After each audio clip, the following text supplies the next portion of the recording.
Hello दोस्तों, आपका स्वागत है आपके अपने YouTube channel future online classes में।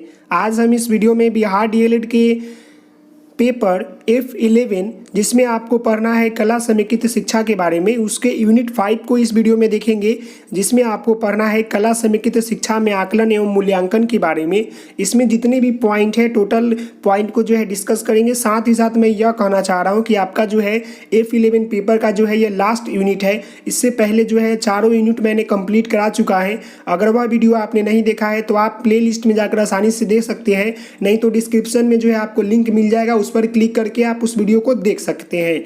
और साथ ही साथ यह कहना चाह रहा हूं कि आपको अगर इसका फुल PDF चाहिए तो आपको जो है दिए गए नंबर पर 7903300382 पर जो है आपको एक मैसेज करना है। वहां पर एक छोटी सी अमाउंट 25 रुपये पे करके जो है आप इस नोट्स को, कंप्लीट नोट्स को जो है ले सकते हैं। तो आप वहां पर कमेंट कर सकते हैं, कॉल कर सकते हैं, मैसेज कर सकते हैं।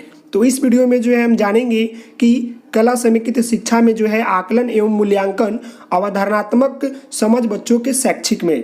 तो सबसे पहले जो है हम जान लेते हैं कि कला समेकित शिक्षा में आकलन क्या होता है। कला समेकित शिक्षा कहने का अर्थ है कि बच्चों को जो है सीखने सिखाने में, किसी भी विषय को पढ़ाने में कला को शामिल करके पढ़ाया जाए, उसी को जो है कला समेकित शिक्षा कहते हैं। लेकिन यहाँ बात यह है कि कला समेकित शिक्षा में आकलन कैसे करेंगे। किसी भी विषय को पढ़ाने में जो है कला को शामिल करके अगर पढ़ाते हैं तो उसमें जो है कला समेकित शिक्षा में जो है आप आकलन कैसे करेंगे, तो इसके बारे में जानना है। तो सबसे पहले देखिए पॉइंट में लिखा हुआ है, आकलन की प्रक्रिया में शैक्षिक उद्देश्य या लक्ष्य प्राप्ति के लिए विद्यार्थियों द्वारा अर्जित ज्ञान को परखने के लिए जो है आकलन किया जाता है। आकलन इसलिए किया जाता है कि जो शैक्षिक उद्देश्य और लक्ष्य की प्राप्ति के लिए बच्चे को मैंने जो पढ़ाया, क्या बच्चे ने उससे उद्देश्य को समझा, उस लक्ष्य को जो है प्राप्त किया, इसीलिए जो है उसके अर्जन ज्ञान को परखने के लिए जो है आकलन किया जाता है। कक्षा के अध्यापन प्रक्रिया में छात्रों के 3 पक्ष होते हैं।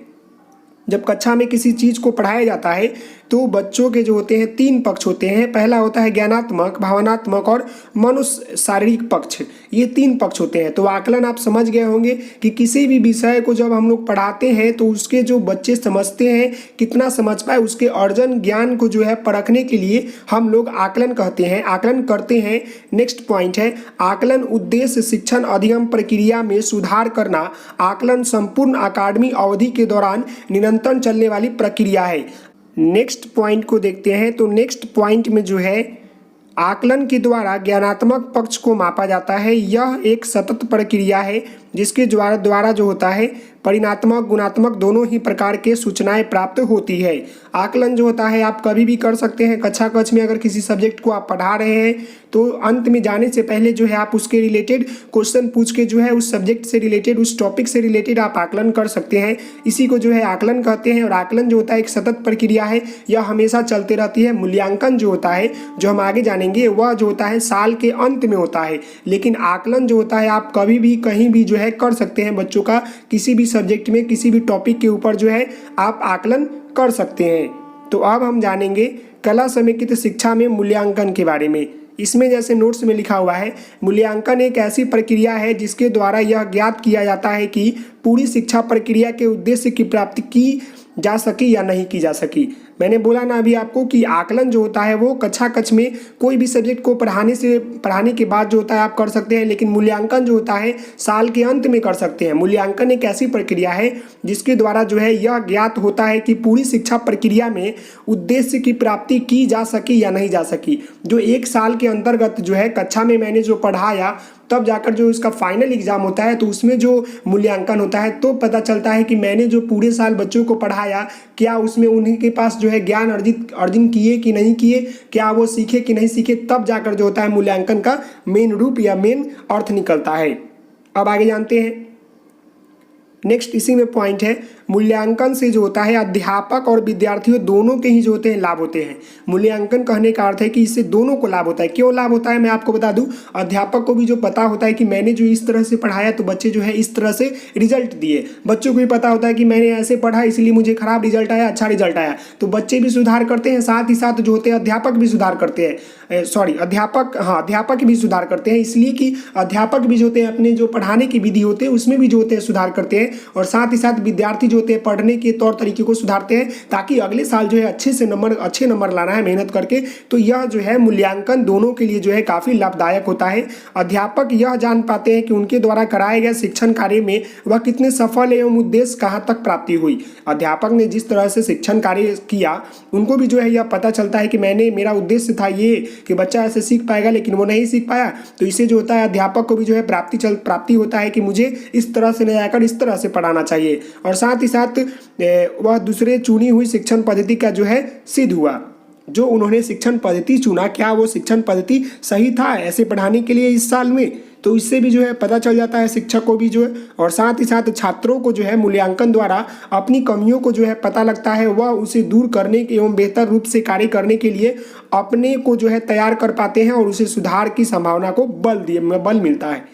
कहने का अर्थ है कि शिक्षक को जो है पता चल जाता है कि मैंने जो है इस विधि से पढ़ाया तो बच्चे जो है नहीं समझ पाए या समझ पाए, तो यह जो है मूल्यांकन के द्वारा पता चलता है। साथ ही साथ विद्यार्थियों को भी जो है यह पता चलता है कि मैंने जो है इस तरह से पढ़ा तो मेरा नंबर इतना आया और मैंने इस तरह से पढ़ा तो मेरा नंबर इससे ज़्यादा आया। तो इस तरह से जो होता है वो अपने आप को कमियों को ढूंढते हैं और उसे सुधार करने की जो है प्रयास करते हैं। तो यह जो है दोनों के लिए जो है काफ़ी लाभदायक है। साथ ही साथ कला के क्षेत्र में मूल्यांकन करते समय निम्न बातों पर जो है ध्यान दिया जाता है। अब आगे जानते हैं कि कला के क्षेत्र में जो होता है मूल्यांकन करते समय बहुत सारी बातों के ऊपर ध्यान दिया जाता है, जैसे कि कार्य की समझ, कौशल की प्राप्ति, कार्य के प्रति निष्ठा या लगन, तत्परता, जिज्ञासा, सहयोग, भागीदारी, बच्चों को व्यक्तित्वगत और विशेष जरूरतों की पहचान आदि की मदद करता है। ये सब तरीके से जो है इन बातों को जो है ध्यान में रखते हुए तब जाकर जो है मूल्यांकन किया जाता है कि बच्चे जो है कार्य को समझे थे कि नहीं समझे थे, कौशल की प्राप्ति हुई कि नहीं हुई, कार्य के प्रति उनका क्या निष्ठा था, क्या उनको अच्छा लग रहा था कि नहीं लग रहा था, वह जिज्ञासा में थे कि नहीं थे, सहयोग की भावना थी कि नहीं थी,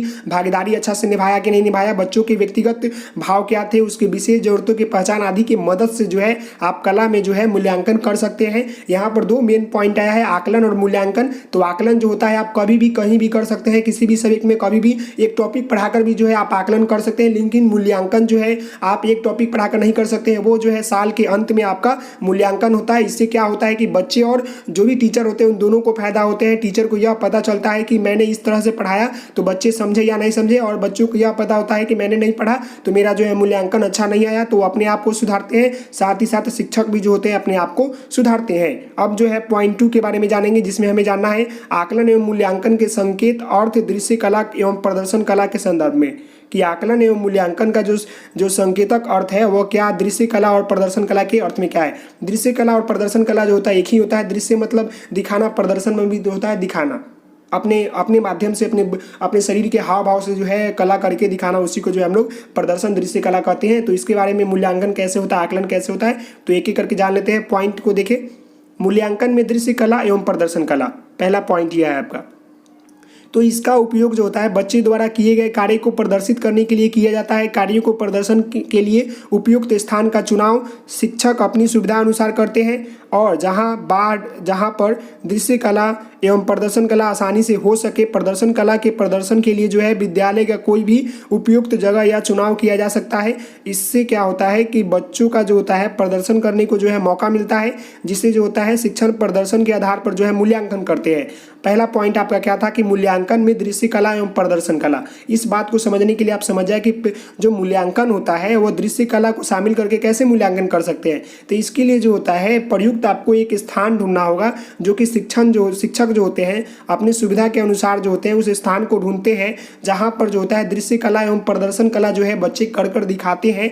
इसके माध्यम से जो होता है विद्यालय का कोई एक ऐसा स्थान ढूंढ ले जहां पर जो है यह संभव हो सके। इससे बच्चे क्या करेंगे कि अपनी कला को अपने प्रदर्शन कर को जो है मौका मिलेगा, और साथ ही साथ अपने शिक्षक के सामने प्रदर्शन करेंगे, जिसके बाद जो है शिक्षक उसका मूल्यांकन और आकलन करेंगे। आकलन कहने का अर्थ है कि तुरंत करेंगे, और मूल्यांकन जो होगा कि बहुत देरी के बाद 1-2 महीने बाद करें या 3 महीने बाद करें।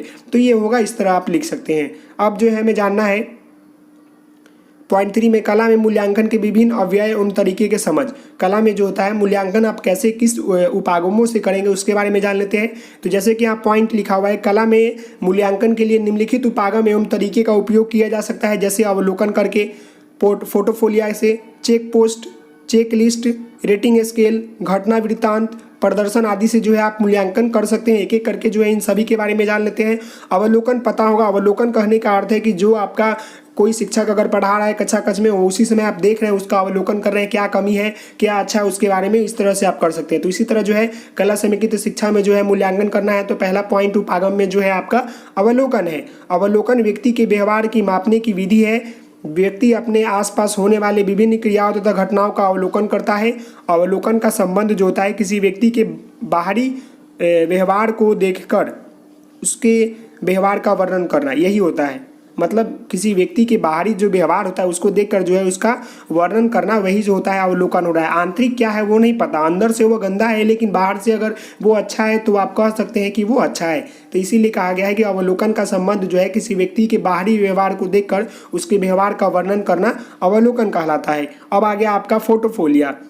तो यह जो होता है समय की एक निश्चित अवधि में जो होता है बच्चों के द्वारा कार्य का सृजन या फिर बच्चों के कार्यों का रोजमर्रा में कार्य हो सके या फिर विद्यार्थियों के कार्य के नमूने भी हो सकते हैं। कहने का अर्थ है कि जो यह फोटोफोलिया होता है एक प्रकार का एक मतलब आपका टेबल टाइप का बनाना होता है। इसमें जो होता है आपको डाटा को संग्रह करना पड़ता है, इसके द्वारा आप बना सकते हैं, जिसमें जो होता है कार्यों का सृजन हो सकता है, बच्चों या कार्यों के काम हो सकते हैं, रोजमर्रा के काम हो सकते हैं, नमूने के तौर पर जो है शिक्षार्थी के भी काम को नमूने के तौर पर जो है ले सकते हैं। फोटोफोलिया के द्वारा जो होता है, अब इसको समझ लीजिए, आप समझ गए कि फोटोफोलिया में जो होता है 3-4 कार्यों का जो होता है आपको संग्रह लेना पड़ता है। इसमें मेन पॉइंट यही है कि फोटोफोलिया के द्वारा जो होता है साल भर में की गई प्रगति को बताना, बच्चों की क्या उपलब्धियां रही इसके बारे में अध्यापक दोनों को समझ बनती है। और साथ ही साथ फोटोफोलिया में जो होते हैं बच्चों की शैक्षिक कार्य से संबंधित निम्नलिखित तथ्य शामिल होते हैं: अवलोकन, टिप्पणी, फील्ड रिपोर्ट, चित्र, ग्राफ इत्यादि। यही जो होता है मतलब यह क्या होता है कि फोटोफोलिया जो होता है साल भर जो आपने साल भर में क्या प्रगति किया, क्या पढ़ा, कैसे पढ़ा, उसके उपलब्धियों को जो है इसमें रखा जाता है। साथ ही साथ इसके माध्यम से जो होता है अध्यापक और आपकी दोनों की जो है समझ बनती है। और फोटोफोलिया में बच्चों की शैक्षिक कार्य से संबंधित निम्नलिखित तत्वों को भी जो है शामिल किया जाता है। उनका अवलोकन, टिप्पणी, फील्ड रिपोर्ट, ग्राफ इत्यादि जो होते हैं वो शामिल किया जाता है। अब जो है आपका चेक लिस्ट है। चेक लिस्ट कहने का अर्थ है कि चेक लिस्ट का प्रयोग जो होता है किसी खास व्यवहार चिड़िया के बारे में सुव्यवस्थित तरीके से ढंग से किए गए उल्लेख किसी भी खास पहलू की तरह ध्यान आकर्षित करने की मदद करता है। चेक लिस्ट जो होता है किसी भी खास व्यवहार चीज़ों के बारे में जो होता है सुव्यवस्थित, यहाँ चिड़िया लिखा गया, चीज़ों के बारे में जो है सुव्यवस्थित तरीके से दर्ज किए गए उल्लेख किसी भी खास पहलू की तरह ध्यान आकर्षित करने में जो मदद करता है उसी को जो है चेक लिस्ट कहते हैं। इसका इस्तेमाल जो होता है कक्षा के कार्यों की आवश्यकताओं को देखते हुए बच्चों के साथ मिलकर कुछ एक लिस्ट तैयार किया जाता है, जैसे कि समूह आकलन, बाह्य सामूहिक कार्य, जैसे बाहर कोई सामूहिक कार्य है उसके लिए जो कोई लिस्ट तैयार किया जाता है उसी तरह जो है इसका दर्ज किया जाता है। तो आप मूल्यांकन करके देख सकते हैं। आगे जानते हैं रेटिंग स्केल के बारे में। रेटिंग स्केल का प्रयोग जो होता है विद्यार्थियों के काम को गुणवत्ता देने और निर्धारित मापदंडों के आधार पर गुणवत्ता तय करने के लिए जो है किया जाता है। समग्र रूप में जो होता है तैयार रेटिंग स्केल एक अकेले काम को जो है एक अंश को पूरा आकलन कर सकता है। साथ ही साथ विकास के बहुत से पहलुओं को जो है आकलन किया जा सकता है। रेटिंग स्केल के माध्यम से आप एक काम को भी जो है पूरा आकलन कर सकते हैं, साथ ही साथ बहुत सारे कामों को जो है बहुत सारे पहलुओं को भी जो है आकलन कर सकते हैं। तो यह जो होता है रेटिंग होता है। रेटिंग स्केल जो होता है विद्यार्थियों के काम की गुणवत्ता देने और निर्धारित मापदंडों के आधार पर जो है गुणवत्ता तय करने के लिए जो है किया जाता है। तो अब हम आगे जानेंगे घटना वृत्तांत। घटना वृत्तांत जो होता है जब बच्चा बचपन में किसी चीज़ को देख लेता है तो उसके हमेशा याद रहता है। तो घटना वृत्तांत में जो होता है किसी भी छात्र से संबंधित किसी विशेष घटना, व्यवहार आदि से संबंधित क्रिया किया जाता है। इसके द्वारा छात्रों को व्यक्तिगत का सरलता से अवलोकन किया जाता है। और घटना वृत्तांत जो होता है कला के दोनों रूपों को जो है शिक्षा कार्य के अप्रत्यक्ष भूमिका निभाता है। तो आप मेरी बात समझ गए कि कला वृत्तांत जो होता है, घटना वृत्तांत जो होता है किसी भी छात्र से संबंधित किसी विशेष घटना से होता है कि मैंने इस कक्षा में जो इस बच्ची को पीटा था, इस बच्ची को प्रोत्साहन दिया था, तो यही होता है घटना वृत्तांत, जिसके द्वारा जो होता है छात्रों के व्यक्तिगत का सरलता से अवलोकन किया जाता है। और साथ ही साथ जो होता है घटना वृत्तांत कला के दोनों रूपों को शिक्षण कार्य में अप्रत्यक्ष भूमिका निभाता है। नेक्स्ट है कक्षा में घटित होने वाली बहुत रुचिकर मजेदार घटनाओं का वर्णन इसमें किया जा सकता है। इसमें घटनाओं का वर्णन ही किया जाना चाहिए, टिप्पणी देने का, अपना मत रखने का बनना चाहिए। कहने का अर्थ है कि घटना मतलब किसी तरह की घटना वृत्तांत कक्षा कक्ष में होने वाले को याद करके उसको बताना उसको, क्योंकि इसमें किसी तरह हो सकता है, मजेदार बातें भी हो सकती है, पिटाई भी हो सकती है, तो आप बता सकते हैं। अब जो है नेक्स्ट आपका यह लास्ट पॉइंट है, आकलन एवं मूल्यांकन को संप्रेषित एवं प्रस्तुत करने के विभिन्न तरीके। तो जैसे शिक्षक के लिए सीखने की प्रक्रिया के दौरान जब मूल्यांकन साथ साथ चल रहा होता है तब शिक्षक के पास जो होता है बच्चों के बारे में बहुत सारी जो जानकारियाँ होती है जुड़ जाती है। सभी विद्यार्थियों के बच्चे के सीखने और प्रगति में मूल्यांकन से जुड़ी सूचनाएं एवं रिपोर्ट कार्ड के माध्यम से दी जाती है। आपने देखा होगा कि साल के अंत में क्या होता है, जब रिजल्ट आती है तो उसे रिपोर्ट कार्ड के माध्यम से जो होता है उनके मूल्यांकन से जुड़ी जो भी रिपोर्ट कार्ड होते हैं बनी होती उसे जो होता है दिया जाता है, जिसमें जो होते हैं निम्न रिकॉर्ड रखे जाते हैं। वे सभी जो होते हैं शिक्षकों को मदद करते हैं। क्या होता है कि इसे जो भी मतलब रिकॉर्ड रखे जाते हैं स्टूडेंट का जो है, तो इससे शिक्षक को पता चलता है कि बच्चे इसके पहले कैसे थे, इसके बाद कैसे हो गए, तो क्या कहाँ गलती किए, कहाँ सुधार किए, इससे पता चलता है। साथ ही साथ बच्चों को भी पता चलता है, उनके अभिभावक को भी जो है पता चलता है। तो पॉइंट वाइज जान लेते हैं। यह समझने में कि बच्चे किस तरह और किस और कितना सीख पाएँ, यह बात सही है। उसके पास रिपोर्ट सर के पास रहेगा तो पता चलेगा कि बच्चे जो है समझने में यह समझने में बच्चे किस तरह और किस और कितना सीख पाए। नेक्स्ट है सुबह की शिक्षा अधिगम प्रक्रिया को उन्नत करने के लिए, मतलब यह आपका जो है ये गलती लिखा हुआ है यहाँ पर क्या होना चाहिए, शुरू की शिक्षा जो अधिगम प्रक्रिया होती है उसको उन्नत एवं उपयोगी बनाने के लिए किया जाता है। साथ ही साथ नेक्स्ट आपका यह लास्ट पॉइंट है, शिक्षकों के कार्य की पृष्ठभूमि की क्या मेरी बच्चे पूरी तरह से गतिविधि में संज्ञान है और ठीक तरह से सीख पा रहे हैं, यदि नहीं सीख पा रहे हैं तो किस स्तर पर सीख पा रहे हैं। इसीलिए जो होता है यह किया जाता है कि आकलन एवं मूल्यांकन को जो है संप्रेषित एवं प्रस्तुत के विभिन्न तरीके। संप्रेषित कहने का अर्थ है कि इशारों के माध्यम से बताना या किसी तरह से, चाहे रिपोर्ट कार्ड हो या आपका अवलोकन हो, मूल्यांकन हो, यह करके आप बता सकते हैं। तो आशा करता हूँ कि ये वीडियो आपको अच्छा लगेगा। तो इस वीडियो को जरूर लाइक करेंगे, शेयर करेंगे, सब्सक्राइब करेंगे। Thank you so much. जय हिंद, जय भारत।